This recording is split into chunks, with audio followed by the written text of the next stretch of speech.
السلام عليكم ورحمة الله وبركاته. نرحب بكم في قناة تككس التقنية والمعنية في كل ما يتعلق بالتكنولوجيا.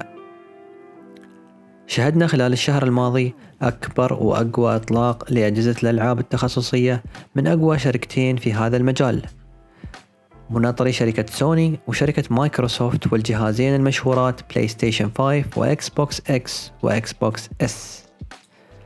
فوتت آراء المتعصبين وطلعوا لنا محبين الألعاب بفتاوي مختلفة عن قوة الأجهزة والأفضلية من بينهن، ولكن بغض النظر عن كل اللي تسمعونه أو سمعتوه، خلونا نشوف الواقع الفعلي للفرق بين الأجهزة وشاشات العرض مقابل متعة اللعب. طبعا نحن تكلمنا في فيديو سابق عن الفرق بين الشاشات وطريقة اختيار أفضل شاشة تلفزيون، بالإضافة لذلك تكلمنا عن أهمية منفذ ال HDMI 2.1 وتطرقنا إلى فتح علب أحدث أجهزة الألعاب التخصصية، وبتلقون الفيديوهات على قناتنا في اليوتيوب. اليوم بنسوي شيء غير وبنقارن بين أعلى أجهزة الألعاب التخصصية وأقلها من ناحية المواصفات الإعدادية. بالمقابل الفرق بين أحدث أجهزة التلفزيون وتقنيات مختلفة وبين أحدث أجهزة الألعاب التخصصية بنشملها في المقارنة كذلك.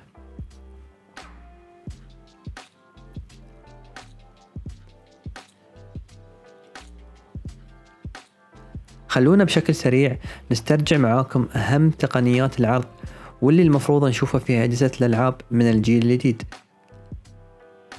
عندنا حجم الصورة ودقتها، وبتكون بقياس عدد نقاط العرض، يعني مثل ما قلنا قبل، كل ما زاد حجم الشاشة يفضل أن نزيد حجم النقاط، وأفضل دقة 4K من وجهة نظرنا بتكون على شاشات 65 إنش بحد أعلى أو أقل عن ذلك.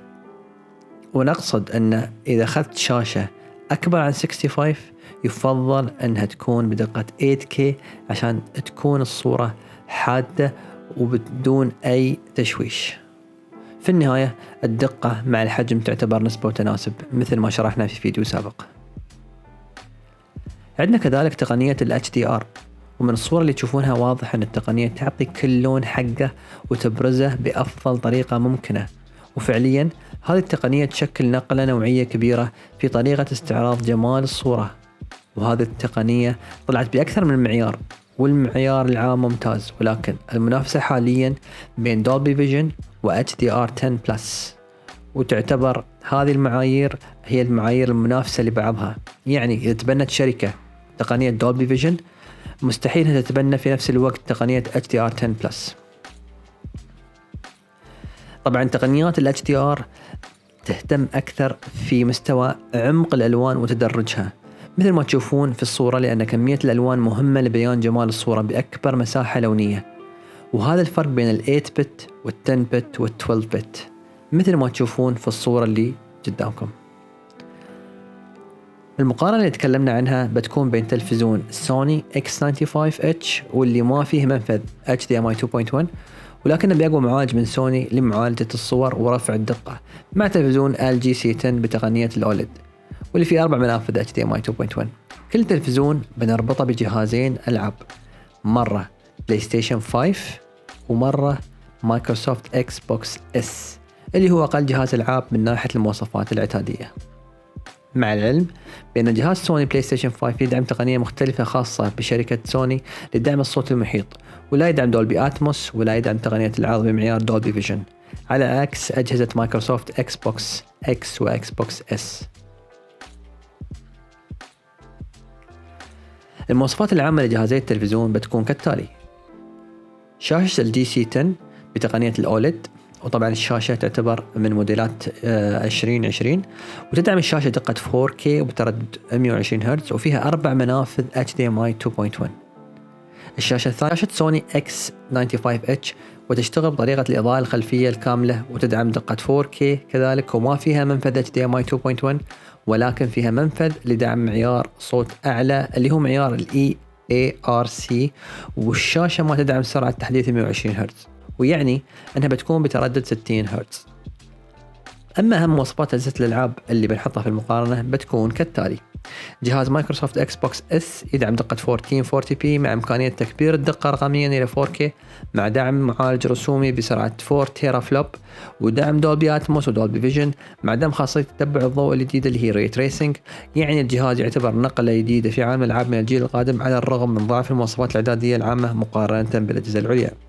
أما الجهاز الثاني فهو جهاز سوني بلاي ستيشن 5 واللي يدعم دقة 4K مع إمكانية رفع الدقة إلى 8K ومعالج رسومي بسرعة 10.3 تيرا فلوب، ودعم HDR وخاصية تمبست 3D الخاصة بشركة سوني للصوت المحيط، وحاليا يتم دعمها في سماعات سوني الخاصة بلاي ستيشن 5.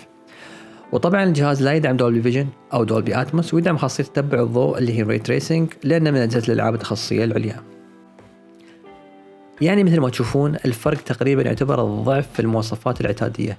وتكلمنا في فيديو سابق عن نظرتنا على جهاز اكس بوكس اس واعتبرناه جهاز ثوري من عدة نواحي، ودائما أقول كل شركة تطوير ألعاب لها الخيار في تطوير ألعابها على جهاز الألعاب اللي يناسبها أكثر.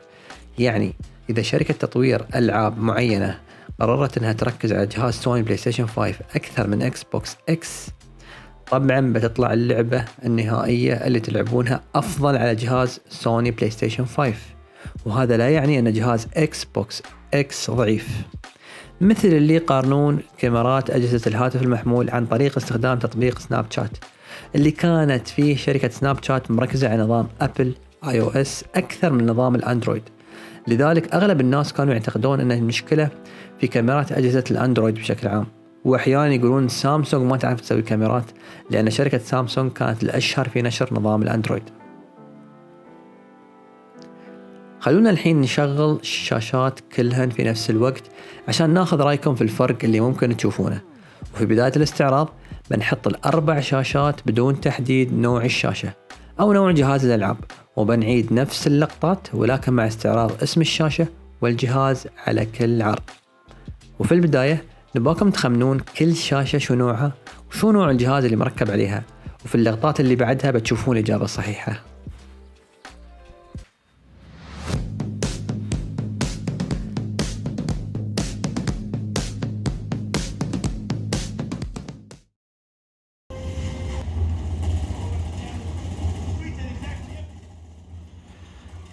لاحظوا الفرق بين كل شاشة والثانية، وحاولوا تشوفون الحركة وسلاسة الحركة، دقة الصورة، وضوح الصورة، وضوح الألوان، انعكاس الضوء. لاحظوا هذه الأمور البسيطة وحاولوا تدققون عليها. ومثل ما شرحنا لكم أن نحن حاولنا في التصوير نوضح الأمور قد ما نقدر، ولكن تظل كاميرا التصوير بحدود معينة.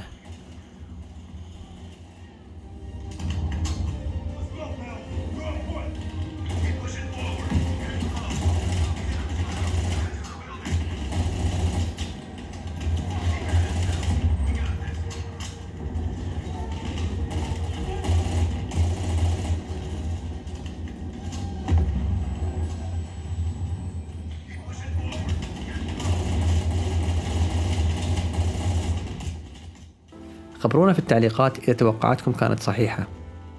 طبعا من الاستعراض اللي شفناه حاولنا نقرب العرض للواقع قد ما نقدر، لأن الكاميرا اللي صورنا فيها لازم تجاري عرض، ونحن بالعين المجردة نعم لاحظنا الفروقات ولكن يمكننا ندقق بشكل تفصيلي.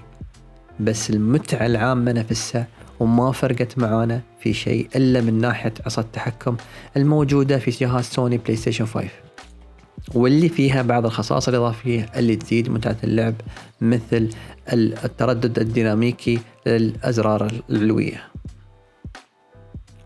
أما من ناحية الصورة مثل ما قلنا ما كانت الدقة الأقل أو الجهاز الأقل في المواصفات الاعتيادية أقل متعة بأي شكل من الأشكال، وما شفنا الفرق الحقيقي بين اللعب على شاشة الأولد أو شاشة الليد بشكل يعيق المتعة، ولا حتى في الحركة اللي كانت سلسة في الجهازين وعلى الشاشتين. ونحن هني كنا نتكلم عن لعبة محددة وهي لعبة Call of Duty واللي تم طرحها على كل أجهزة الألعاب الجديدة، وأكيد مع الوقت بيتم استغلال العتاد بكامل قوته في الأجهزة العليا مثل بلاي ستيشن 5 وإكس بوكس إكس.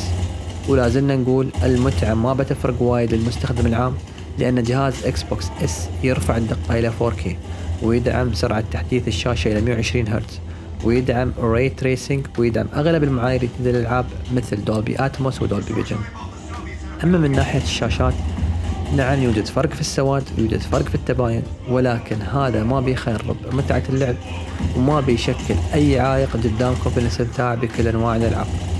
لذلك نحن دائما نقول الأرقام توصف المواصفات كأرقام فقط، وما تكون الحكم النهائي على أي شيء تقني. وأنا في بداية الإعلان عن جهاز إكس بوكس إس توقعت أن الجهاز بيكون ثوري، مو عشان المواصفات الاعتيادية أو الأرقام اللي كانوا يتكلمون عنها، ولكن لأنه بسعر 1200 درهم مع مواصفات تجاري أقوى اعداد موجود، بمعنى أنه باكج متكامل من كل النواحي في سعر ممتاز. وهذه هي المعادلة الذكية في التصنيع. أخيرا استمتعوا بالألعاب سواء كانت على بلاي ستيشن 5 أو على إكس بوكس إكس أو على إكس بوكس إس، وما عليكم الكلام اللي ينقال والمبالغة اللي نسمعها في المقارنات. اعطونا رأيكم في التعليقات عن المقارنة، وإذا في بالكم أي فكرة للمقارنات القادمة. نشكركم على المتابعة، وإذا عجبكم المحتوى تابعوا قناتنا على اليوتيوب. في أمان الله.